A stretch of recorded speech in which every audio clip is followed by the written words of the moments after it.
Okay, welcome everyone. We're starting on a new series now. We just finished the the paramis, the beautiful qualities of the mind, heart. And now we're going to talk about the hindrances. So the first question is, what do the hindrances hinder? Liberation.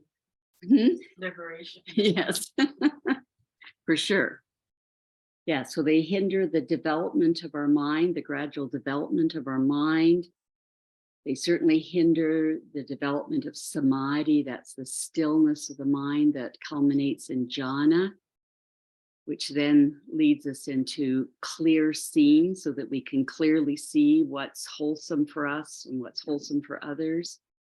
And so that we can clearly see the three characteristics of all things, which is impermanence, inherent unsatisfactoriness, and then a non-self, not self nature, meaning there's nothing permanent or solid about us. We're changing all the time due to causes and conditions. So there's nothing solid and unchanging. So that's what not self refers to. So we get to see, once we have stillness, then we can see this clearly. And the hindrances hinder us from seeing clearly. And then, as Marilyn says, liberation or awakening. So the hindrances are like a cloud, but there's a silver lining to them. It's because of the hindrances that we can learn about the nature of our constructed self. And then by working through that, we can make our way to awakening or liberation. So that's the silver lining to them. So what are the hindrances? First one's desire, sensual pleasure, wanting sensual stimulation. So in other words, not being content with how things are at this moment, just always leaning into the future to wanting something else. The second one is ill will. So that's the flip side. You've got something in your face at the moment that you don't want and you're pushing it away. So again, it's not being content with the present moment. It's being discontent and wanting something to leave. Next is sort of lethargy, dullness of mind, sleepiness, laziness. That's how it can feel. And then the opposite of that is the next hindrance, which is restlessness and remorse. So remorse is thinking about unskillful things that we've done in the past and just fretting about that. And then the last hindrance is doubt. And this kind of doubt is specific doubt. It's not doubting sort of worldly things. It's doubt about the Buddha's teachings, like doubting, did the Buddha tell the truth, or his method of getting to awakening correct or not correct? Or maybe you believe the Buddha's teachings, but you doubt yourself. You doubt, I'm not capable of doing that. So those are the sort of the two aspects of doubt. So those are the 5 hindrances. So those of you who've been here before, you've heard us talk a lot about the gradual training and how the gradual training starts with kindness, generosity, morality, guarding the senses, and contentment. So those baseline qualities help us deal with the gross forms of the hindrances. And then when we get to our meditation practice, we are able to deal with the more subtle aspects of the hindrances.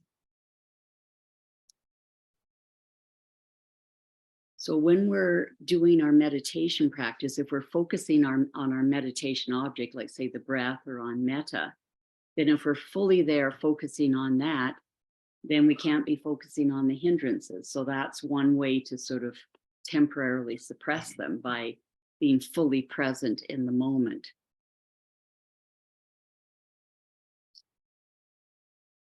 So the ideal way to deal with these subtle hindrances is to just develop our meditation practice to the point where we go into stillness, which manifests in jhana. And then when we come out of the jhana, we have such clarity of mind that this is the time to really focus on the hindrances. But sometimes that's not possible. Sometimes the hindrances are just so loud that we have to deal with them earlier. So the way to sort of judge, do I need to stop my, focusing on my meditation object and deal with the hindrances, or do I just continue? Is if you're able to focus, like say breath is your meditation object. If you're able to focus on your breath and you just sort of hear like a little murmuring in the background, but it's not pulling your mind away, you're still able to be with your meditation object, then just ignore the murmuring. Stay with your breath or whatever your object is, and just ignore the murmurings. Or the next level up is where you actually get yanked away. So you're with your breath, and then all of a sudden you realize you're not with your breath, you're somewhere else. Then it's going to be one of the hindrances that's pulled you away. But if you're able to recognize that fairly quickly and fairly easily come back to your meditation object, then do that. So it's only if the hindrances or whatever pulls you away is pretty strong and you have trouble getting back to your meditation object, that's when you want to just take a pause and deal with them. And usually we deal with them with the 5 ways to stop thinking. And that was, we just did a series on that. So if you're not familiar with that or you've forgotten about that, just go to our YouTube channel. And there's a whole series on the 5 ways to focus the mind. And then the other technique is the holding technique. And I'm sure we've got lots of YouTubes on that. So that's for really emotional, when strong emotions come up. So then you have to take a pause in your meditation object, deal with those hindrances, and then come back to your meditation object.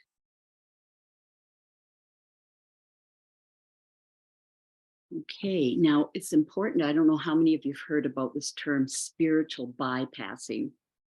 So this means you have sort of an idea in your mind of what it's like to be a sort of a spiritual person, and you want to see yourself as a spiritual person.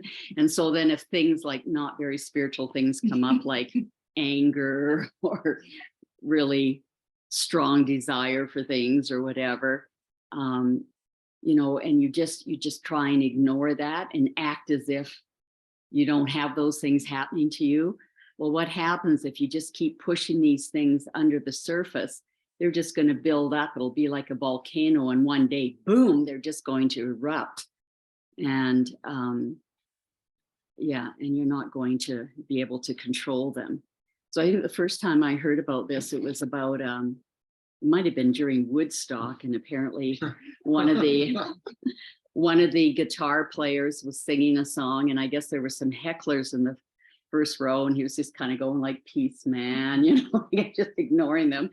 And then, but I guess it just kept happening, and he was sort of thinking, like, I'm above all this. This is not bothering me, and just kept sitting on it. And then he just got to the point where he just erupted, and I think like jumped off the stage and started bashing these people with his guitar or something. Oh. Anyway, that's an example of spiritual bypassing. So don't do that.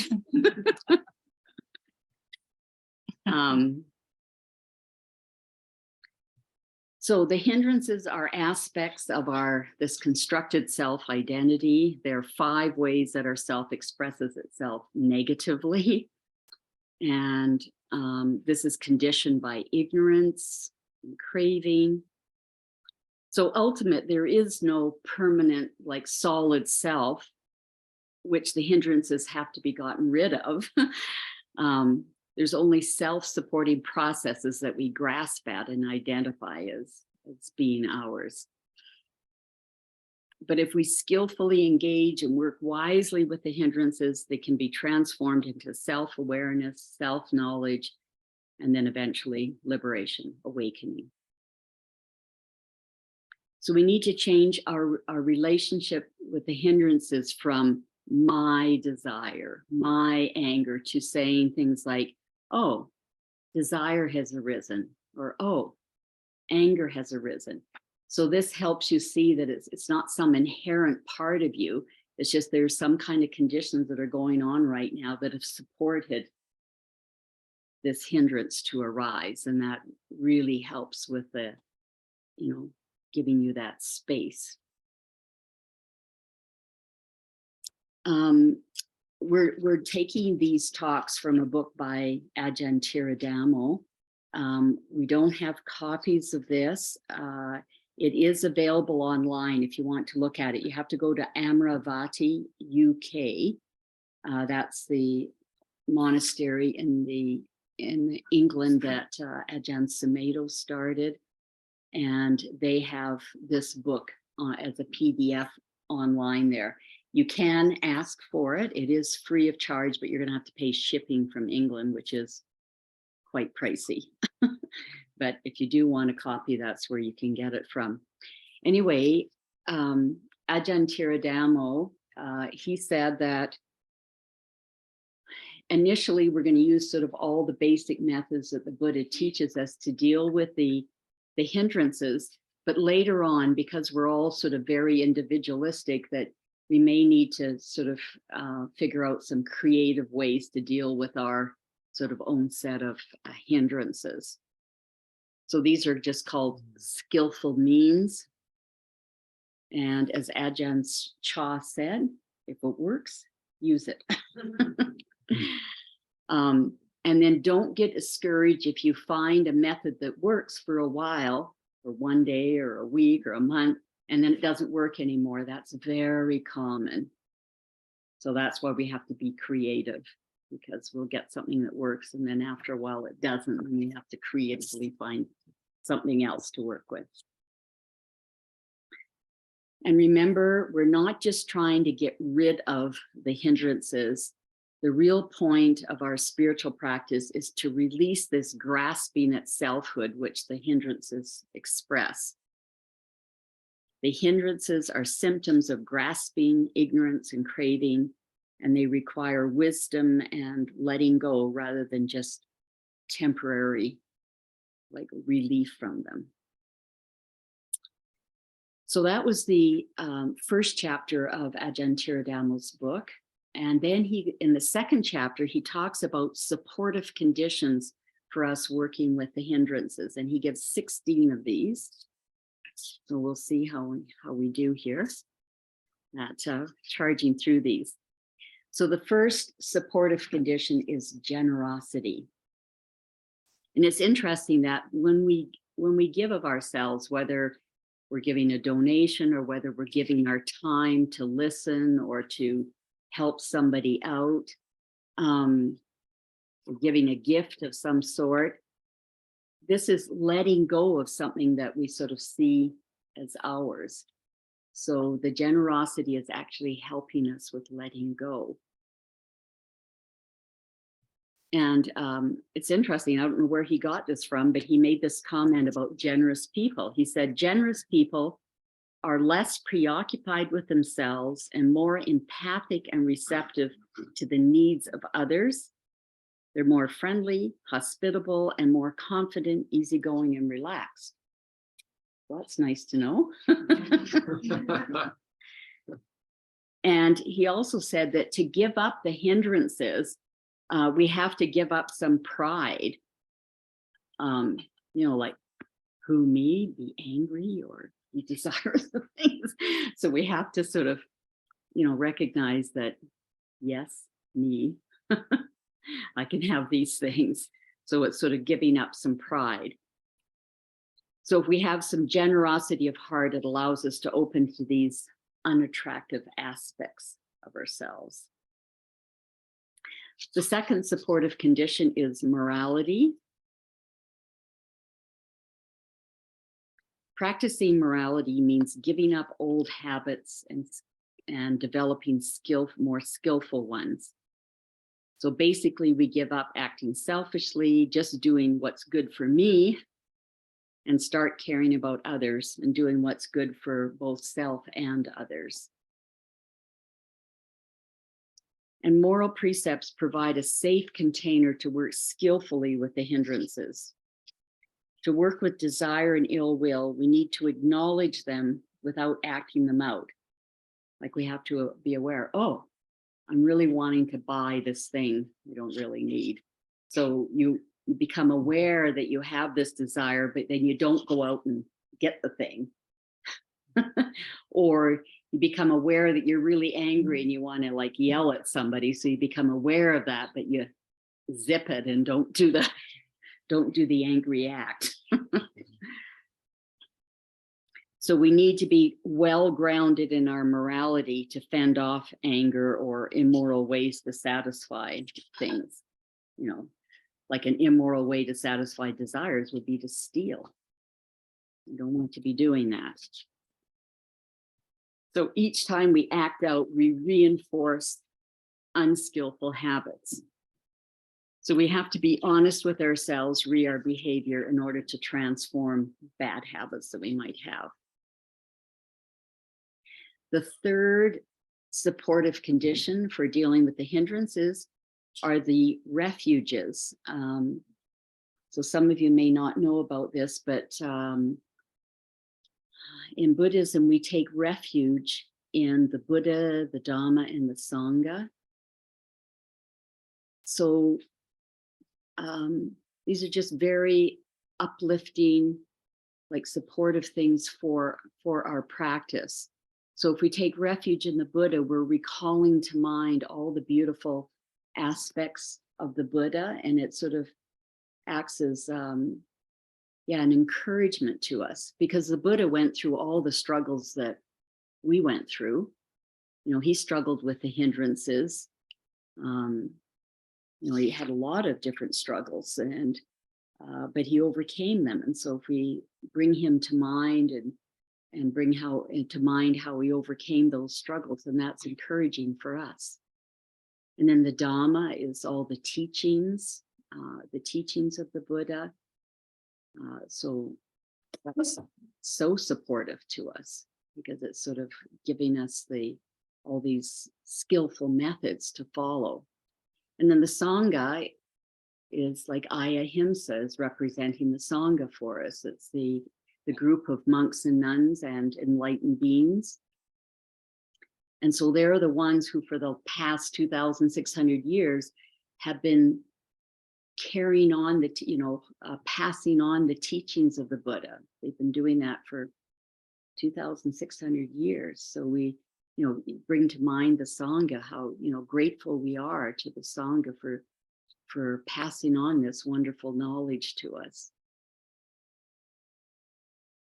The fourth supportive condition is our meditation practice. So as I said, we deal with the gross hindrances by the first aspects of the gradual training, and then we come to our meditation practice, and then we're dealing with the more subtle aspects. The fifth supportive condition is metta, loving friendliness meditation. We need to get to know our hindrances intimately in order to work with them in a wise way. So we have to befriend them, to be more friendly and receptive to them. And so instead of just having this really negative attitude when we become aware of a hindrance coming, it's sort of like, oh, welcome, you're here. Let's work together. So a friend is someone that we can feel relaxed with and at ease with. And this attitude allows us to come closer to the hindrances, to be more open to them and to get to know them more intimately. So actively practicing friendliness with our hindrances can assist us in creating a new friendship with them. This allows us to see the hindrances as something to learn from, as a source of insight into the nature of ourselves. We might discover what need a hindrance is serving and be able to unravel this part of our self complex. Like maybe we've been really hurt in the past. And so when anger comes up, it's sort of an old habit energy to protect, to protect ourselves in some way. And we can sort of unravel that if we look at it very closely. It's only by opening to the hindrances that we can go through them instead of just burying them, like people doing spiritual bypassing too, and then just having them manifest unconsciously. Our awareness of them can help us de-self them, making us the knower of them rather than the doer or beer of the hindrances. The next supportive condition is appropriate attention, yoniso manasikara. This is a real key factor in resolving the hindrances, because it's inappropriate attention that's key in the arising and increasing of the hindrances. Yoniso means thorough, appropriate, or wise, and manasikara means attention. So yoniso manasikara is wise attention. What are you putting your attention on? Because whatever we put our attention on increases. So we need to put our attention on skillful things and then have those skillful qualities increase. We're sticking them on unskillful things, and that's going to increase. What we attend to and how is a strong effect on the mind. However, our unawakened attention is affected by greed, hatred, and delusion, and perceptual distortions. Wisely attending to an object means understanding its nature. And the nature of all things is that they're impermanent, they're inherently unsatisfactory. I mean, and even beautiful things are unsatisfactory because they're wonderful, but then they end or they break down or whatever. They're not permanent. So that's why they're inherently unsatisfactory. And then there's this aspect of not self. There's no permanent, unchanging core to things. Everything's due to causes and conditions, so it's changing all the time. Inappropriate attention is seeing the impermanent as permanent, seeing the unsatisfactory as pleasant, and not self as self, and the unattractive as attractive. So developing appropriate attention requires retraining in how we relate to reality. The next supportive condition is dealing with distracting thoughts. So as I said, these are the 5 ways to let go of thoughts, which we did a whole series on, and you can go to our YouTube channel and listen to the talks on that. So I won't go over that again tonight. The next one is knowledge of the Buddhist teachings, but we have to be careful here. Some people just do a ton of reading and they don't take any time to do the practice. So we want a balance. We want to hear the teachings of the Buddhists because that's guiding us which direction to go, but then we want to have our meditation practice where we can have direct experience of what's being taught to us, because that's what's awakening. That's what allows us to awaken, is that direct gut level experience, not just the intellectual reading of things. So you have to be careful you don't get stuck in just the intellectual activity. So some basic things to know are the 4 noble truths: that there's suffering in life, that the cause of that is desire. The good news that there's an end to suffering, and the 4th is the path to the end of suffering, which is a Noble Eightfold Path, or fleshed out, also known as the gradual training. It's also good to know the 5 objects of grasping, known as the khandhas. And these are the 5 ingredients of what makes up what feels like ourself. So the first is our physical body. The second is known as Vedana, which is sort of a real primitive kind of feeling. So it's not the elaborated emotions of anger and depression and disappointment and things. It's just this immediate feeling of pleasant, unpleasant, or neutral with every sensory experience we have. So as soon as we see something, there's going to be an immediate, pleasant, unpleasant, neutral. As soon as we hear something, immediately, pleasant, unpleasant, neutral. As soon as we taste something, feel something, think something. So Vedana it just comes hand in hand with every sensory experience. So this is the second aspect of self. And of course, this primitive thing of pleasant, unpleasant, neutral, that can lead to more elaborated things. If it's pleasant, then maybe it's going to change into desire. If it's unpleasant, it can turn into aversion or hating. And if it's neutral, if we're not careful, that can turn into delusion, like we're just not paying attention and we don't have clarity. The next khanda, the next aspect of ourselves, is perception. So when we hear, I'm sure you've all had this experience where you've heard a sound, but you don't know exactly what it is.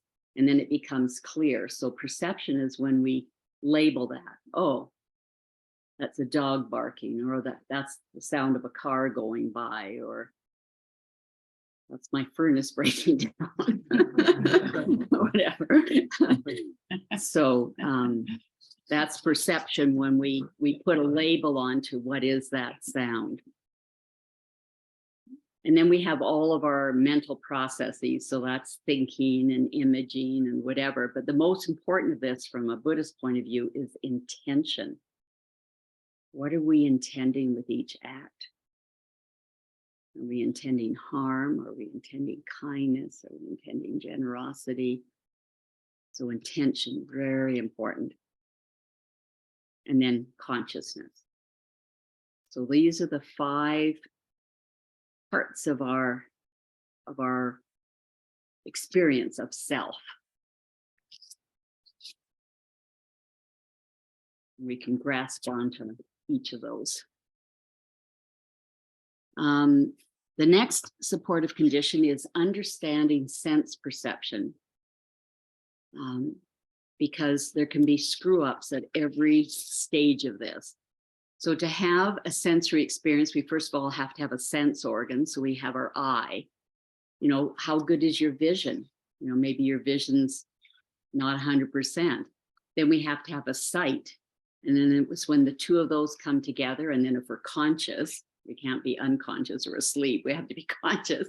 So if the 2 of those come together, something to see plus our sensory organ. But there could be a problem with our eyes.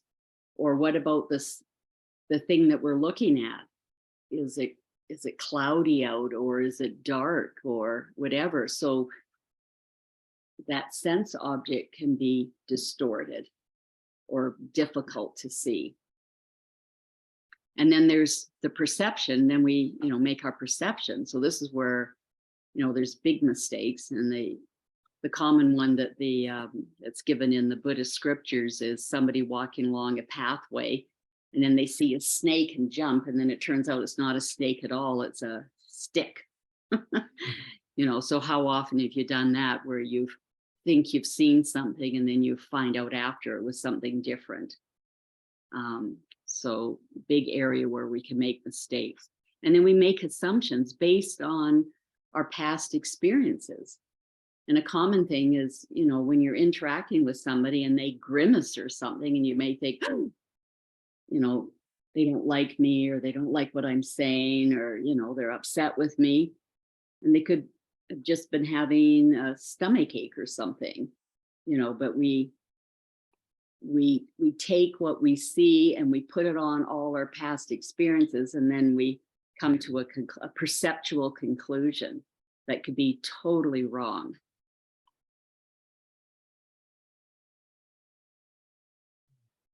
And then the final thing after perception is our thinking, so then we can go berserk Like if somebody grimaces at us and it's due to their stomach ache, but we think it's a comment on us, and then we can go crazy with our thoughts.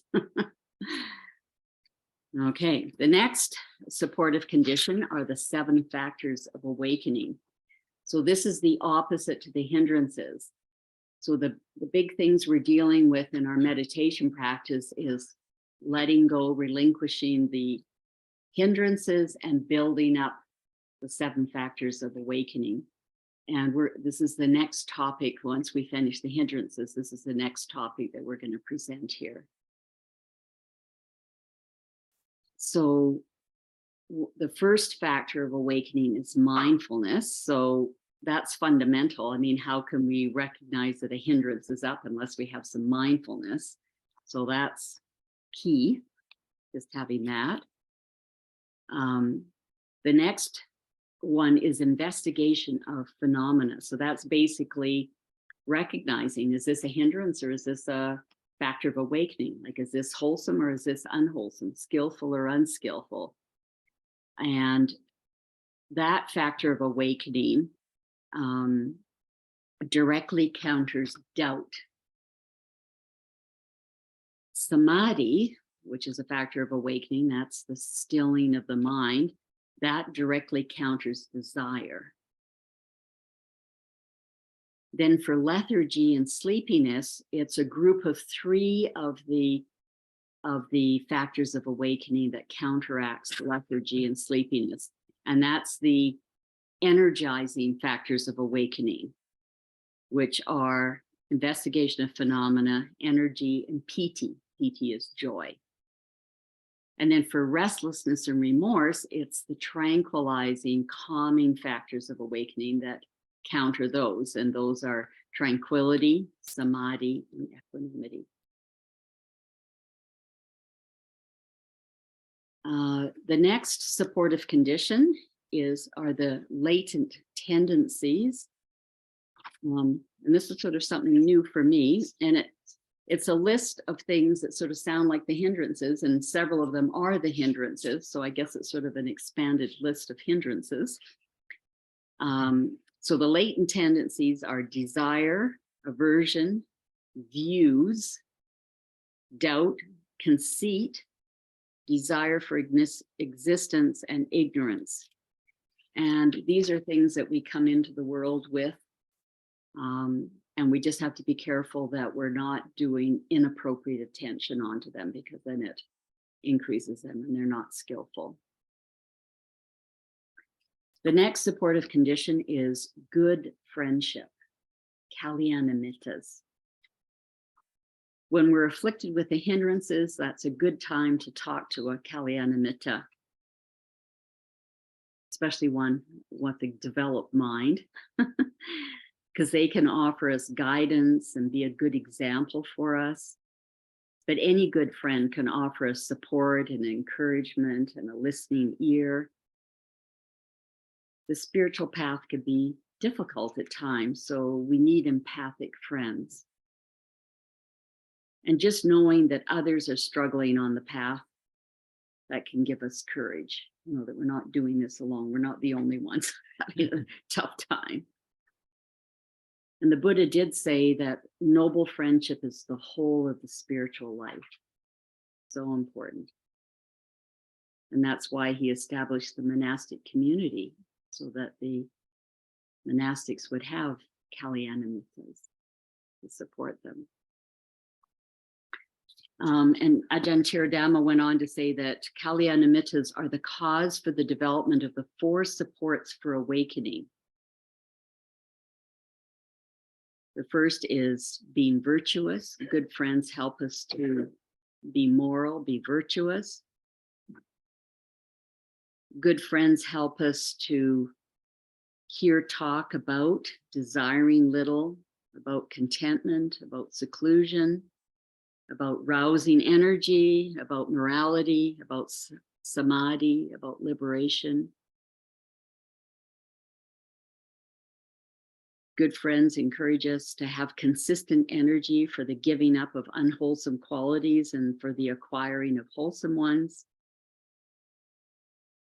And good friends help us in wisely knowing arising and passing. That is the impermanence of everything. And if we're open and humble, we can receive useful guidance from almost anyone.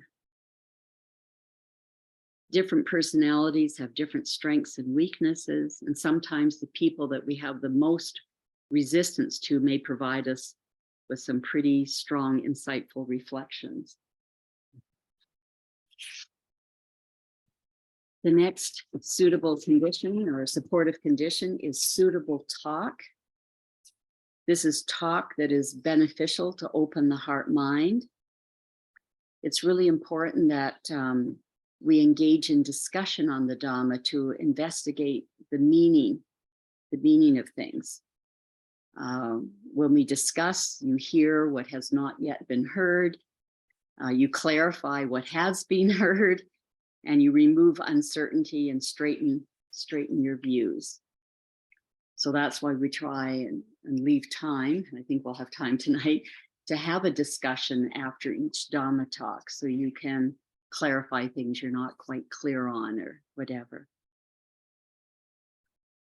And when we're focusing on this kind of talk with our Kalyanamitas, then it's not giving space for those hindrances to be present.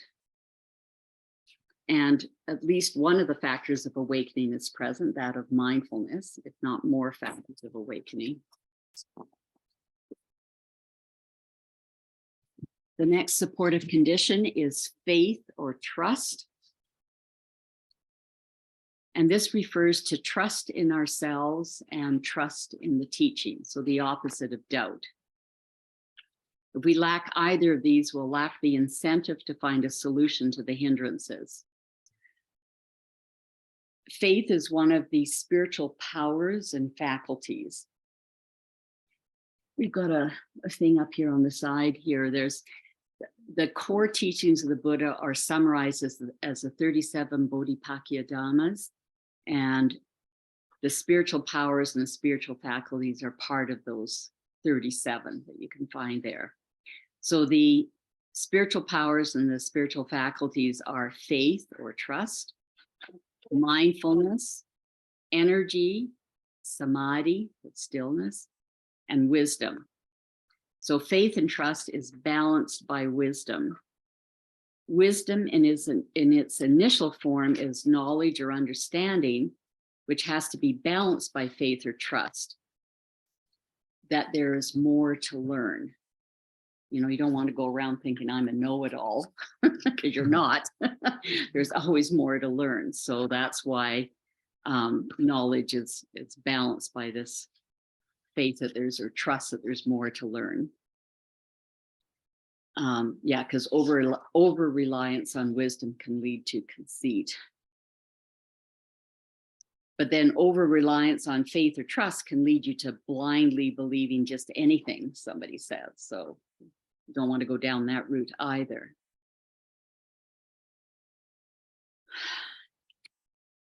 The next supportive condition is humor.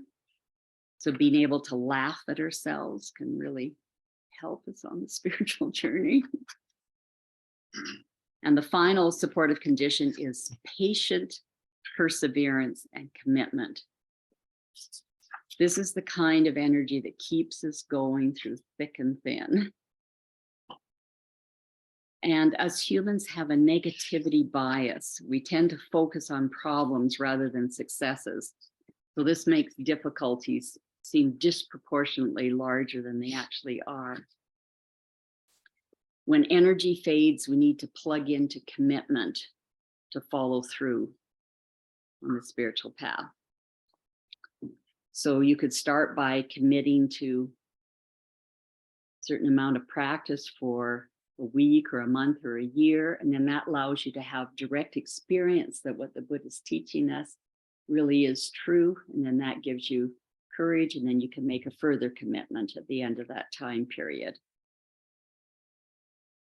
So the result of working with the hindrances is not simply getting rid of them, but studying them in order to arrive at a subtle wisdom of knowing how they support this self-identification. Okay, so we've got time for discussion to clarify things.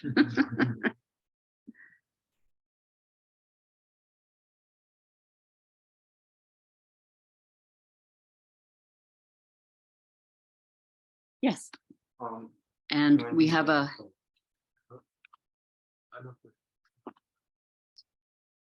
Thank you. Yeah, you're welcome. What were the other supportive conditions, like not the earlier ones, but the ones you were just talking about for like the supportive conditions of the 7 factors? Can you just- well, there's a ton of these, so why don't you just watch the I'll just the rewatch it. recording, yeah, because they'll Yeah. all be listened. Cool. Yeah.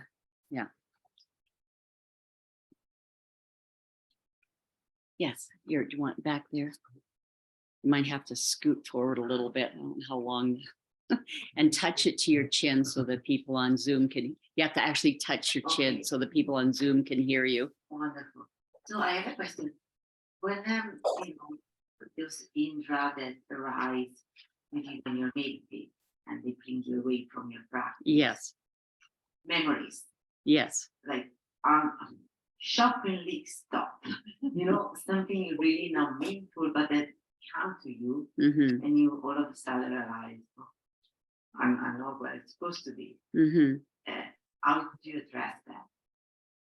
Yeah, so this is what I didn't go into detail because we just spent a ton of sessions going into detail on this. So if you want to go to our YouTube channel and look up 5 ways to focus the mind, then we go into really deep detail on how to deal with that. So that's with the thoughts. And then for the emotions, there's this thing called the holding technique. And that gets mentioned, I think, in many of our talks. Yeah, so I just won't go over that tonight just because we've spent so much time on it. Yeah. But the first thing is just what you said, that you realize. And then the first thing to try is just to come back to your meditation object. And Sanghamitta talks about it a lot. And celebrate that. Don't be like, oh, I can't believe that happened. But like, oh, here I am. I'm back, And you just have to do it over and over and over and over and over. It's very natural. Yeah. Yeah. Don't take it personally.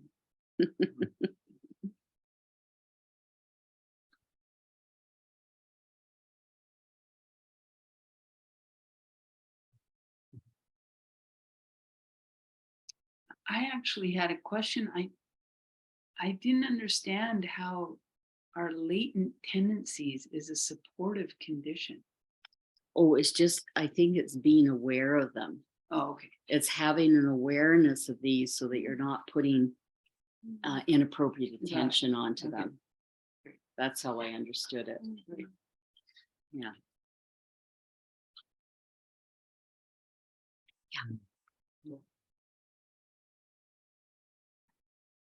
I have a very cheesy question.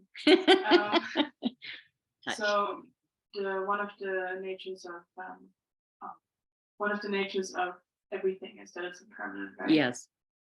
So, does the Buddha think that love is also impermanent? It's going to end, or does he think that love can sustain everything? Because that's one of the most powerful things.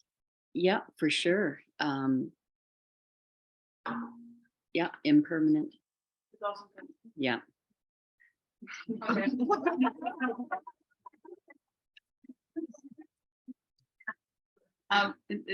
The Buddha says that there are these two aspects, these 2 wings. One is wisdom and one is love. And when someone is fully awakened, that was the mind of the Buddha. That's what was there, wisdom and love. But the Buddha is impermanent. It is gone. But it doesn't mean that it's not full and the most worthwhile thing. But it is impermanent. But it is a catalyst for transformation and transcendence.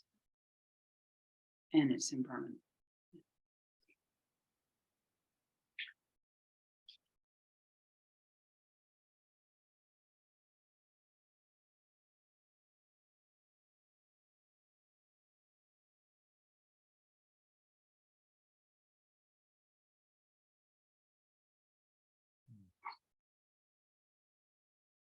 And would you just talk about ignorance Hmm. and its meaning and connection to the path?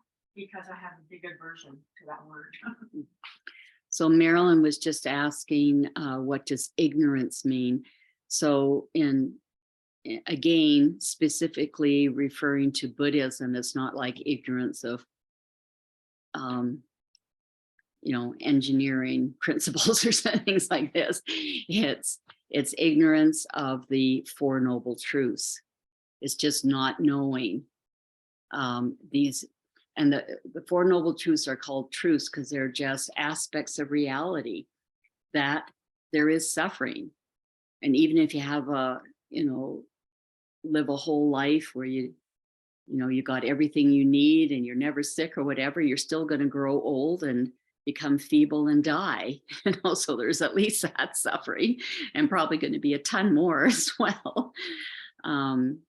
And then it's the truth of, that we mentally suffer about things because we're not content with the present moment. We're desiring something different than what is. And then there's the truth that we can come to an end of this mental suffering. And that's the Noble Eightfold Path. So that's what ignorance is referring to, and from Yeah. a Buddhist point of view. Yeah, I knew that, but I just know when I was starting. it just- like, Bothered you. would you- Thank you.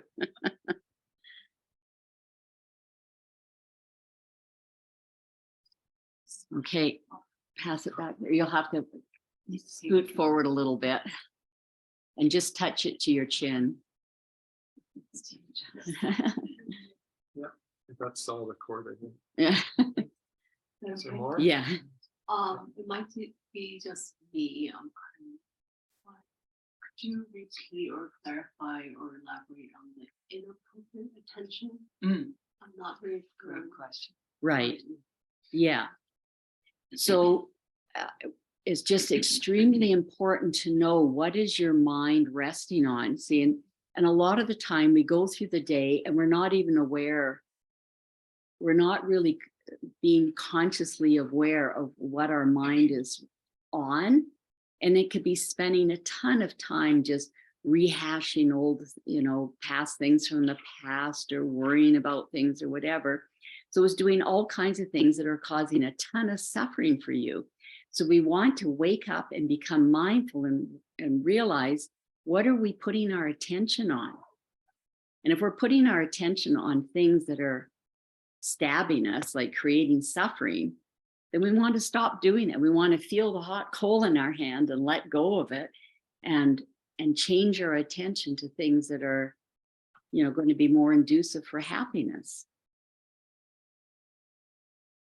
Yeah, it's meditation often can get defined very simply as training the mind, and it's a really radical, novel concept. It was for me. I just thought my mind was like, I don't know, like my blood pressure. It was just Yeah. that's what it is, that's just who I am, and the idea that you could actually,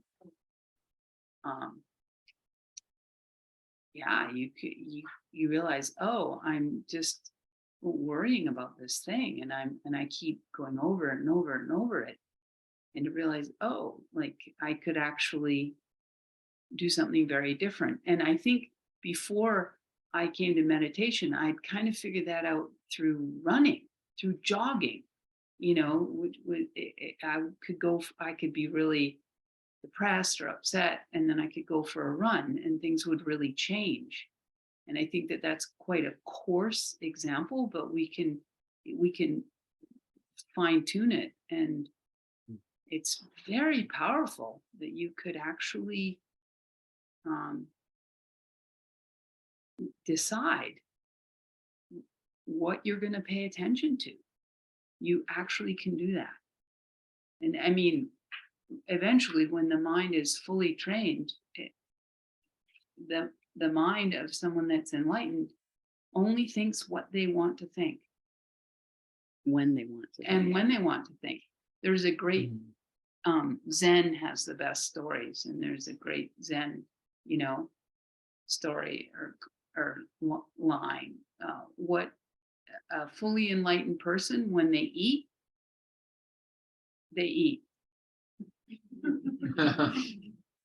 And they're not, daydreaming, fantasizing, ruminating. No, they're eating. That's all they're doing. Amazing.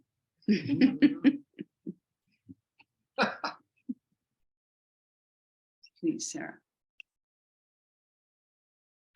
Just with regards to what wise or unwise attention is, and in relation to the hindrances, Sanghamitta mentioned it, but each hindrance, the Buddha gives examples of, for instance, the hindrance of sensual desire, wanting a certain sensory experience. Unwise attention would be paying a lot of attention to the beautiful, the sign of the beautiful, whatever is attractive, that will just increase that hindrance. And the hindrance of ill will, the unwise attention is to the repulsive, whatever you want to push away, the more you look at that, the more that hindrance grows. And unwise attention to, for the third hindrance, restlessness or worry, it would be paying attention to the source of that worry that would propagate that hindrance. And for laziness, the Buddha gives some funny sources that we can pay attention to, and one of them is like wanting to nap after a big meal, or lazy stretching and lounging. And the more we indulge in that, the more that hindrance will grow. And then unwise attention for the fifth hindrance, doubt, would be if we're questioning, am I doing this right? Am I, the Buddhist, am I understanding the teaching? Am I messing up? The more we pay attention to those thoughts, the more that hindrance grows. So those are kind of specific examples of unwise attention. And the Buddha in the scriptures, it also says that right view, the opposite of ignorance, is there are two conditions for right view. And one is the voice of another, like hearing Sanghamitta and Aya talk. And the other is wise attention. So it's very important. For lethargy and laziness, there's one sutta that's just amazing. It's wonderful. And it's kind of like, oh, I have, a lot of work to do. And so I know that I'm going to get, I will get tired. So I must have a sleep. It's like every single thing, like, oh, I ate so much, I need to sleep. And then the other one, oh, I didn't get quite enough to eat, so I should have a nap. It's very funny. You can just see it goes on, and it's just us, like all of our rationalizing. It's like into the future. I know I'll be tired on that long walk, so I should lie down. It's a very funny sutta. Yeah, these are called, what sign do you attend to?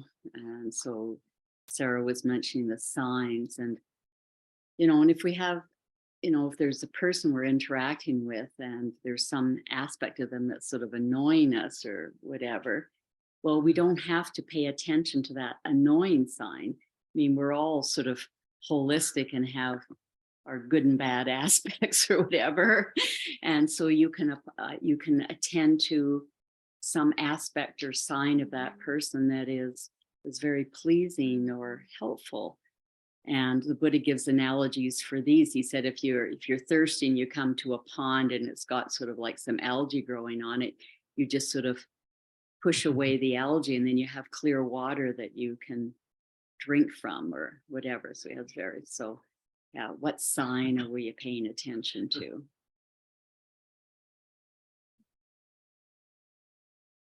Oh, getting near the end. I'm just what day is it today? What number are we on, the 4th or 5th? Are we on the 21st? So is that the Maybe the 4th. Well, oh yeah, there it is. Are we on the 3rd week? Yeah. 1, 2. The one thing I did have an idea. Mm-hmm. We could just have people we just turn to someone next to them. Just share it. Really quickly. Oh, I'll be hard with people on Zoom.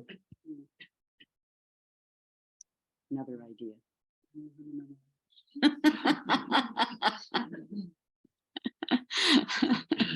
We're trying to People on discuss. Zoom could put it in the chat. Okay. So we've got so many people here. Usually on the 3rd week, we end with the Brahma Vihara of Mudita, which is happiness for the happiness of others. So what we usually do is go around the room and each person take turns just talking about a recent happiness or a recent good deed that you've done. And then the job of everybody else in the room is to feel happy for you and not feel envy. But we got too many people. So I was just suggesting you turn to a neighbor and share. And then she said, for people on Zoom, you could write it in the chat. So if everybody on Zoom could write a happiness in the chat, and then everybody else on Zoom could feel happy for that. And we'll see it here too. Yeah. So we'll try And to then, get that up. Just people who just turn. okay, so go ahead. Share a happiness with the person around How do you. you get the thing up? I don't know how to do that. Where you have to tap.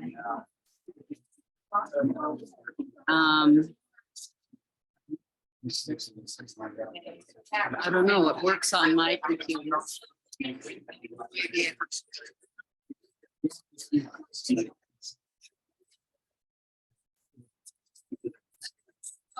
Oh, I know. How about this? Oh, yeah. No.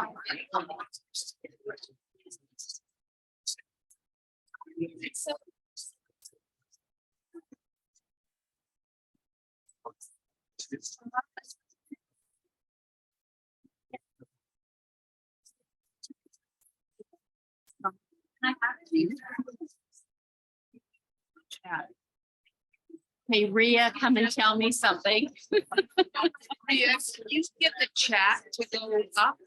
The chat? Chat. I don't know how to put the chat up. You clicked it already? Yeah. Get it to go like one side. Well, maybe that's all it's gonna do.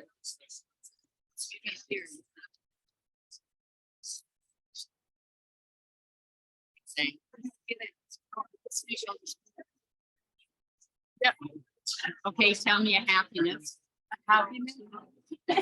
So is it something that You're happy. like an accomplishment or just something that made me happy? Something made you happy, which could be an accomplishment. Okay. At dinner today, the table that I was sitting at, the whole time we were just telling jokes and laughing the hardest I've laughed in a really long time.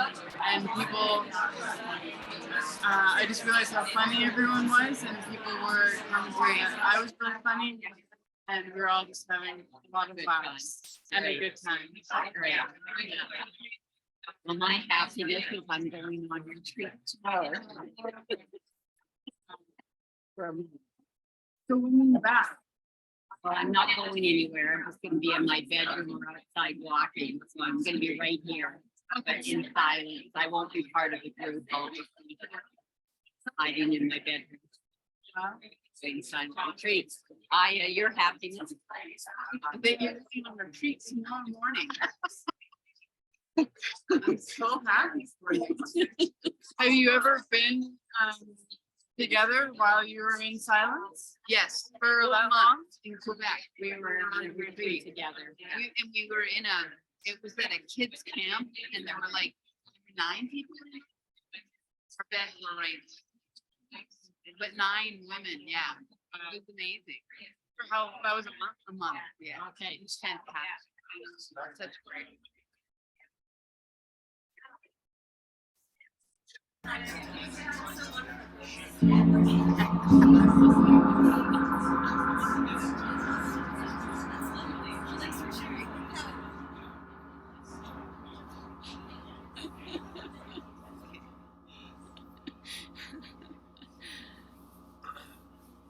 Well, that was a different experience.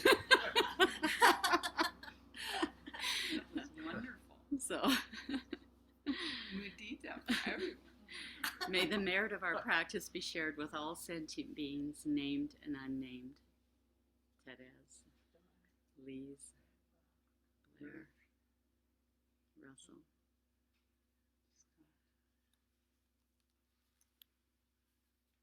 May all beings be well and happy. Thank you, everyone. So I'm off on a 1-month retreat. I'll see you in a month's time. Yeah, have a great time. Thank you. I think she will. Yeah, I think so. Yeah. And Sarah will be doing a lot of cooking. Thank you to Sarah. Thank you, Sarah.